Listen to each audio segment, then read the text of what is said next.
good morning, everyone. So I think we're the last session before the coffee break, so it's been a long session there. So I think Olivier set a good setting for us using OAG data, and we'll sort of expand upon that to talk about aviation and what role that has in Asia Pacific, the recovery profile. And then I'll be asking Brendan Sobie, our aviation expert in Asia Pacific, who actually understands the market pretty well, and we'll talk more about what is actually happening and what does the future hold in this particular region. So before we do that, we've got some Slido questions for everyone. So if you want to actually key in the code there, and then you can answer some questions as we go along a bit later on. Okay, so we'll go through the slides now. So if you look at Asia Pacific recovery, so next slide. Do you have the clicker? That's it. So capacity rebuilding in Asia Pacific. So if you look at Asia Pacific, it's still lagging behind, as Olivier pointed out earlier. So we'll show some graphs on global, domestic, and international seat capacity. So Brendan, what's your take in global recovery scene, and how does that impact Asia Pacific? Well, globally the market is recovered now, but of course in Asia Pacific, like Olivier was just pointing out, we're still behind because of the slow reopening, the later reopening, and things have, as you get closer to 100%, things often plateau or start slowing down. So that last bit, in some markets in particular, is quite challenging. So we're still, most of Asia Pacific is still not fully recovered, while the rest of the world is not fully recovered. In Asia Pacific, there are select markets like Central Asia that is fully recovered. South Asia is also pretty much fully recovered now too. But there's East Asia, North Asia, Southeast Asia, Pacific, we're not fully recovered yet, and it could be another few months or a year, depending on the market, until we reach that recovery. Okay. And I think if you look at the graph there, you'll see Central Asia that's got a big spike there. Any reasons for that? What are the contributing factors of the big spike in recovery? Yeah, I mean, for Central Asia is a very unique market. It's also the smallest sub-region of the world, so the base is very small. But what's happened in Central Asia is they were one of the first regions to recover. They didn't have the restrictions like the rest of Asia had, so it reopened much earlier. It was already fully recovered in 2022, and then 2023 started growing, 2024 even more growth. And a lot of the countries, a lot of the markets there have somewhat benefited from the Russia-Ukraine crisis because there's a lot of Russians that have moved into Central Asia. There's a lot of traffic that used to flow through other hubs that are now flowing through Central Asia from Russia to the rest of the world.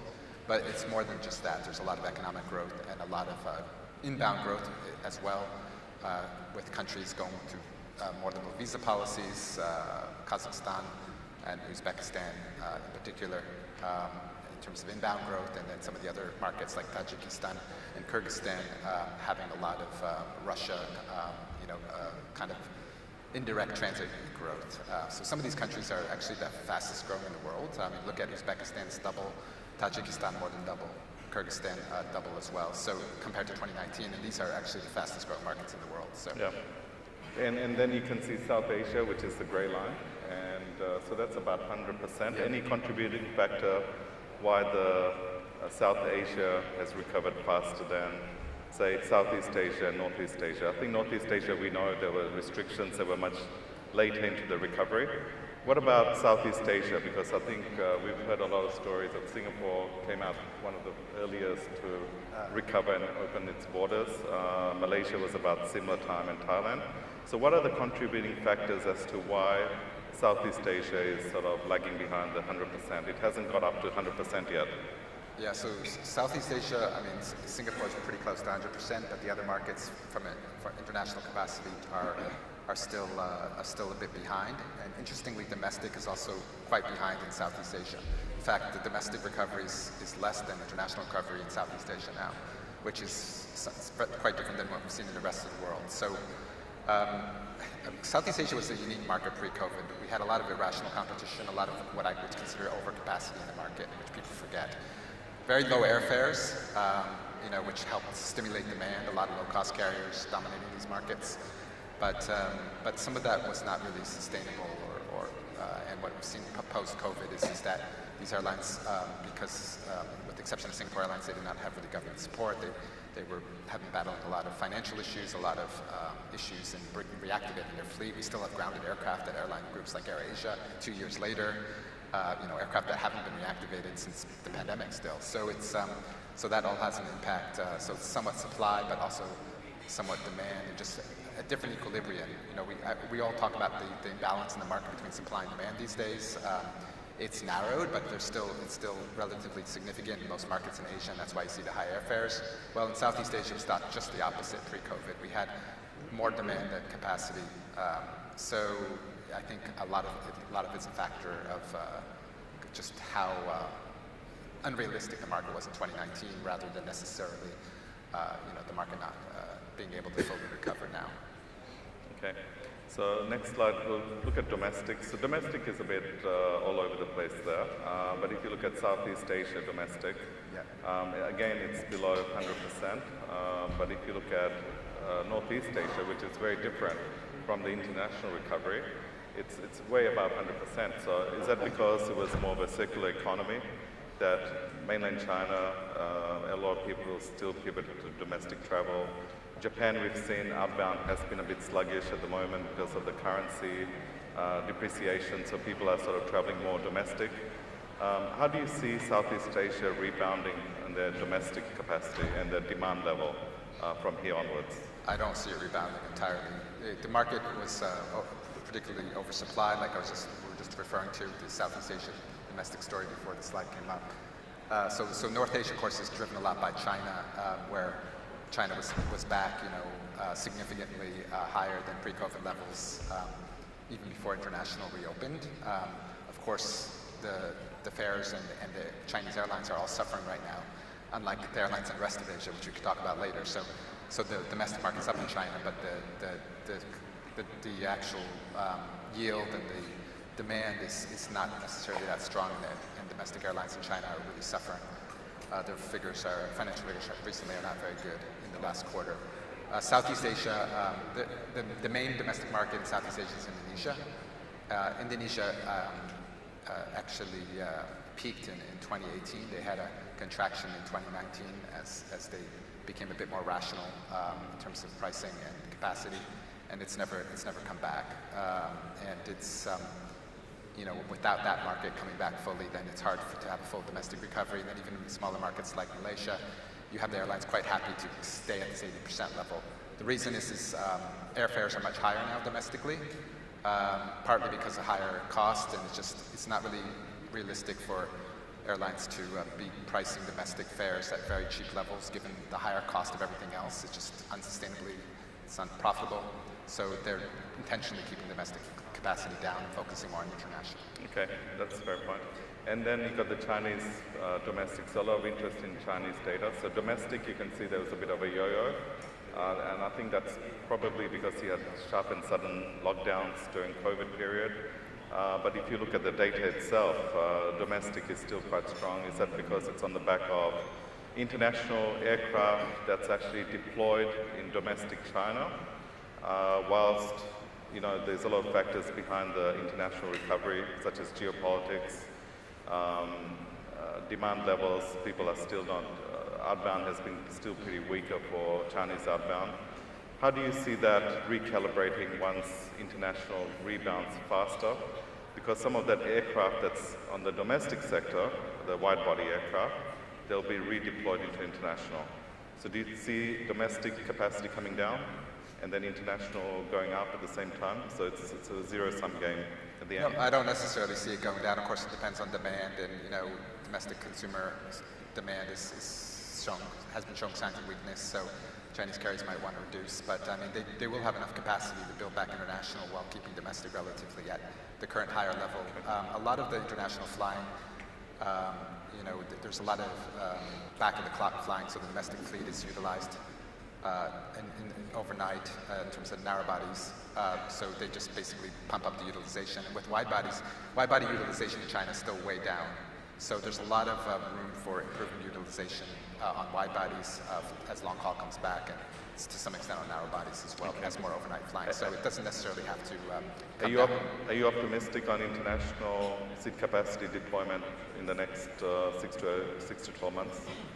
I mean, I think it'll continue to inch up, but I don't necessarily see it fully recovering. Again, there's a profitability issue as well. I mean, the routes have to be viable, and traditionally Chinese carriers have not necessarily made money yet. Okay, we'll come back on the profitability because I think that's an important question that a lot of people have in their mind.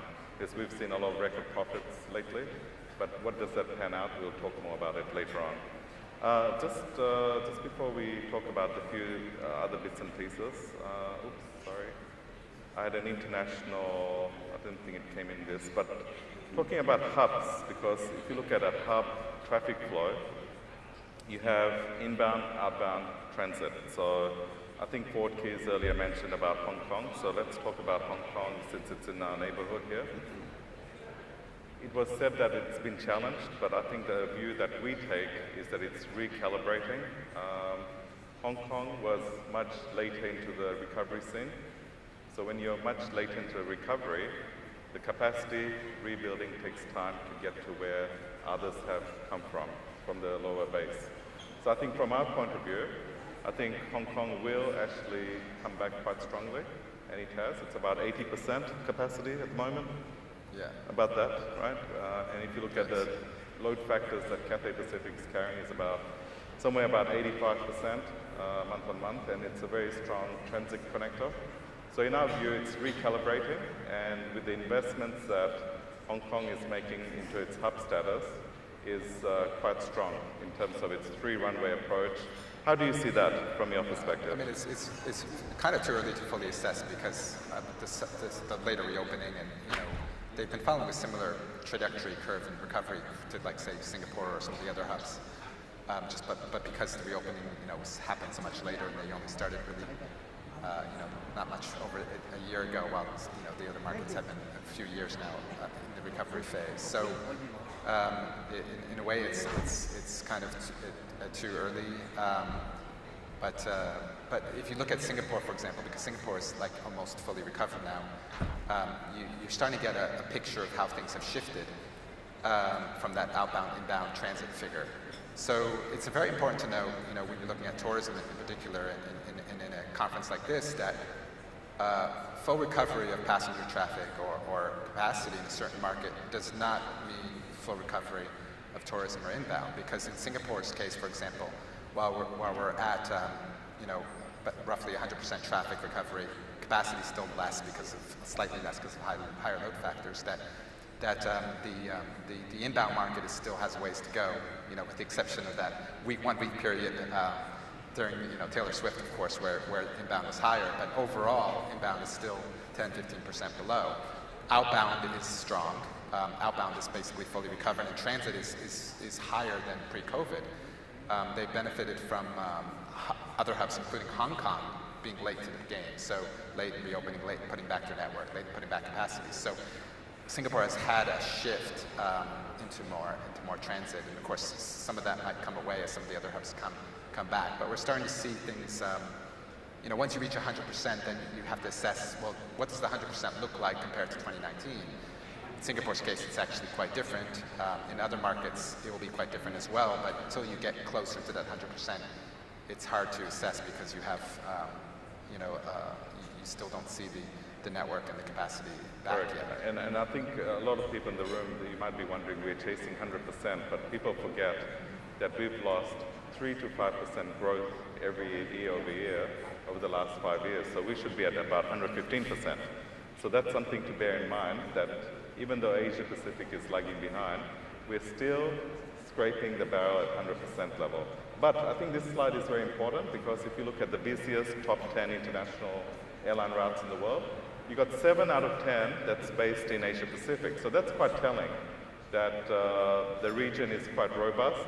It's still got a large opportunity. And if you look at number 1, it's Hong Kong Taipei. So when we talk about Hong Kong as a hub being challenged, you've got 2 busiest city pairs that are actually featured out of Hong Kong here. Okay, so I think we've got to put some perspective about the way the traditional hubs have been and how they're going to evolve over the next 6 to 12 months. So I think that's going to be the one to watch out for. And you've got Middle East as well. Middle East has sort of come in quite strongly with its religious traffic. And you've seen Cairo, Jeddah, which is at number 2 position, which used to be held by Singapore, Kuala Lumpur. So that's quite an interesting shift from pre-COVID and post-COVID, the way the traffic flows have emerged. Any surprises there, Brandon? Not really. It's a similar list, and it should be pointed out that sometimes there's a shift month to month, right? So for the full year last year, Singapore, Kuala Lumpur was ahead by a slight margin because some of these routes, like Jeddah, Cairo in particular, is a little bit on a seasonal, kind of goes up and down a little bit. But yeah, Hong Kong, Taipei obviously has been back. And that was the larger route before, and I mean it does show, to some extent, Hong Kong is recovering because that route has recovered. But so far Hong Kong has actually had, interestingly, stronger traffic from mainland China.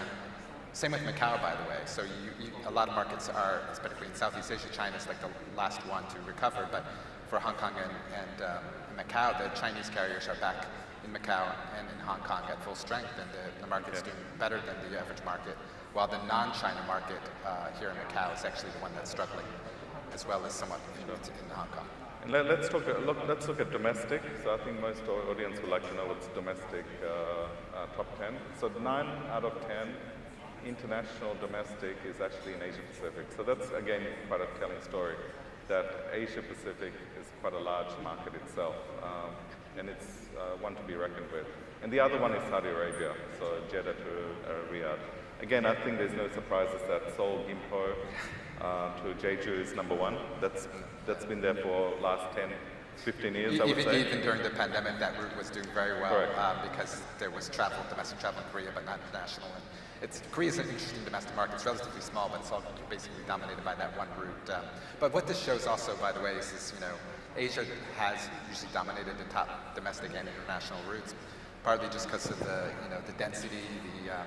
You have a lot of really dense short haul routes in Asia, unlike in other regions, and you have slot constraints. You have a lack of alternative airports in many markets, like compared to, say, Europe or the US or other markets. So traditionally, we're just going back to what we were prior to the pandemic, where this travel is very strong, and there's a lot of demand on these kind of shorter routes, and it's recovered quite rapidly. Okay, so we've got some Slido questions for the audience, so we'll put them up. You'll be able to vote on them, and then whilst we're actually the questions, please, then you can actually we'll talk more about this in the next 5 minutes. So can we have the questions on the Slido, please? No?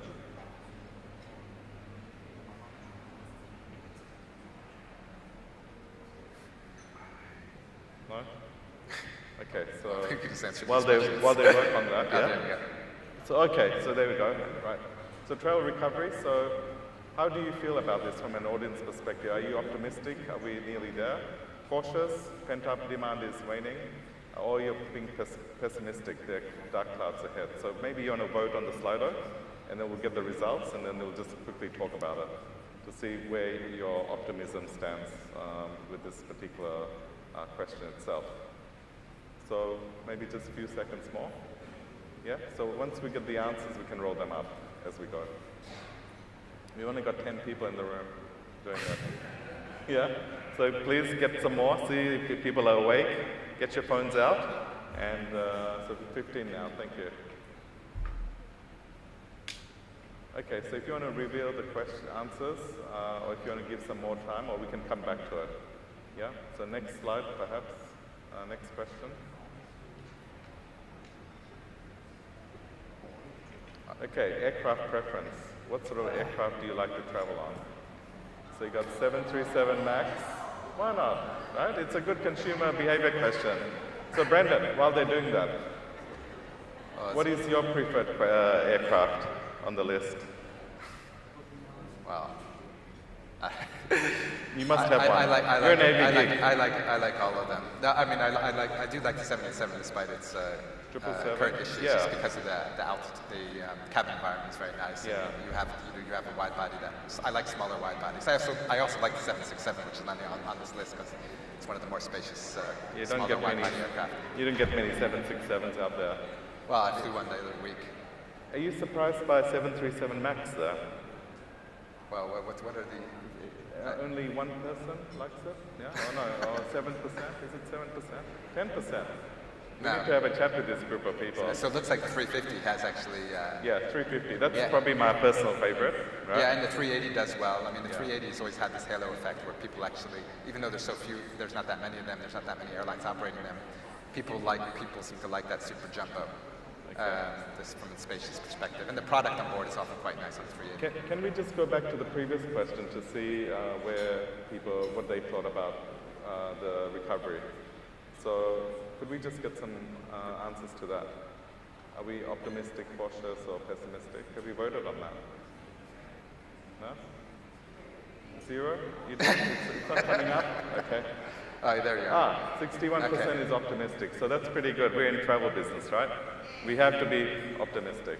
You agree with that, yeah? I mean, the numbers show we're almost there. I mean, I would almost say we need a fourth category here called, cautiously optimistic, which is kind of where I would put myself, because yes, pent-up demand is definitely waning, but we are nearly there so it's kind of in that space, I would say. Number 3 question, so let's quickly go through.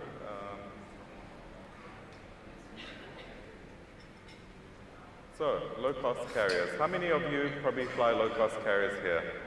Who prefers low-cost carriers? Not many?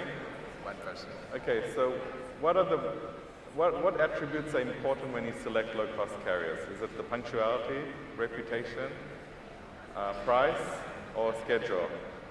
Looks like price. Looks like price, yeah?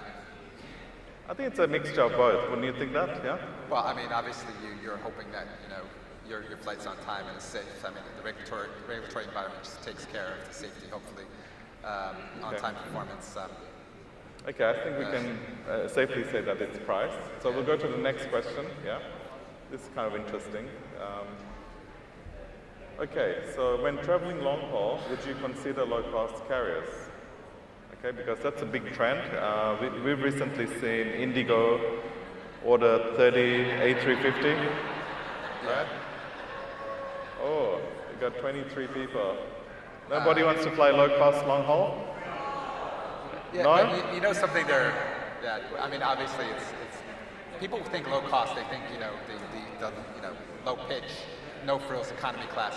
But a lot of the low-cost carriers, when they do long haul, they have a premium cabin, which is good value. So I mean, you see that with like North Atlantic with the premium economy. You see that with AirAsia X with the flatbed, and Indigo with the 350s. I'm sure they'll have some kind of premium cabin, whether it's premium economy or business class or flatbed. So I think.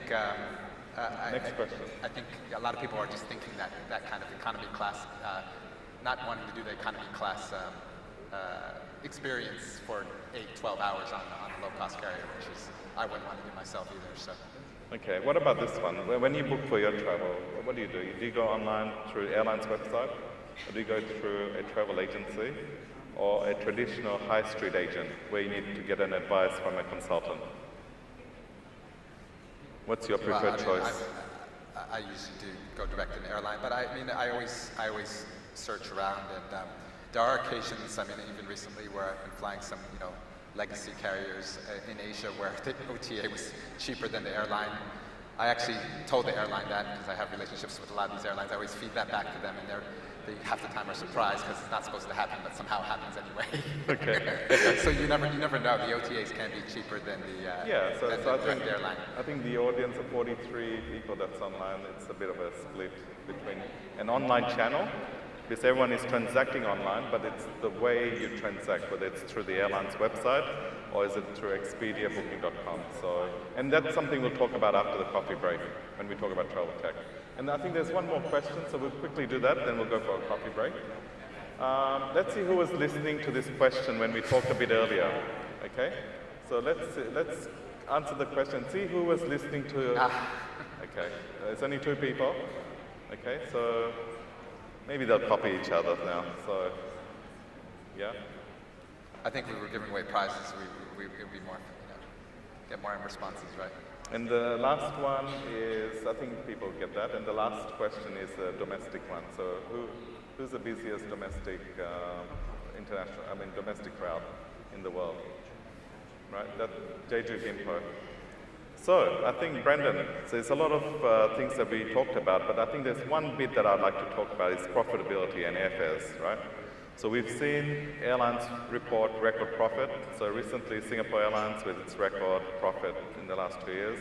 Cathay Pacific had the same thing recently. So these were in billions of dollars, right, in US. How do you see profitability from here onwards? Because I think if you look at quarter by quarter, it is decreasing. Fares are coming down. There's more competition in the market. Where do you see fares and profitability for airlines moving from here onwards? So it's starting to normalize. You kind of answered the question yourself personally there. But it's a gradual. Yeah, I see it more of a gradual, process in terms of profitability going back more to the normal levels, as well as airfares going back towards the normal levels, but not maybe all the way to the normal pre-COVID levels. We, as you mentioned, we've seen quarter over quarter, we've seen that yields are starting to come down and profits in many cases are starting to come down. So the headlines often are for the full year. So yesterday the big headline was Singapore Airlines with their full year profit ending fiscal year March. And for the second straight year they had record profits. They had even higher record profits than the previous year. So after the first year of that, a lot of people, including myself, thought that was a one-time kind of occasion. Now it's a two-time occasion because these market conditions have lasted a bit longer than normal. But you can see even with the March quarter compared to the December quarter, compared to the September quarter, you can see it starting to normalize quarter over quarter. And the expectation is that this year you won't have, this new fiscal year, you won't have that kind of profitability just because you already see the correction in some of the yields. You'll still be profitable, but that's over. And airlines also, like Philippine Airlines, record profitability, Thai Airways, record profitability. I mean, so it's not only the airlines that were making money pre-COVID that are at record levels now. You have a lot of airlines that were not making money pre-COVID for many, many years that are making money. These tend to be the flag carriers, the premium carriers that have presence in the long-haul markets. And because that's where the balance between supply and demand is strongest compared to regional. Low-cost carriers have not had this kind of record profitability. In fact, a lot of them are still struggling financially. Okay, I think that's great. Just one comment with this. I'm quite shocked that some people were not listening to our presentation, yeah? So we need to probably have a chat with them later on.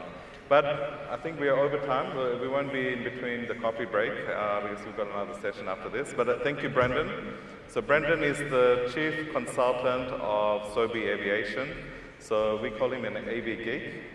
So any questions that you have about airlines, I think you can direct that to Brendan, but he'll probably say that he should get some as well, right?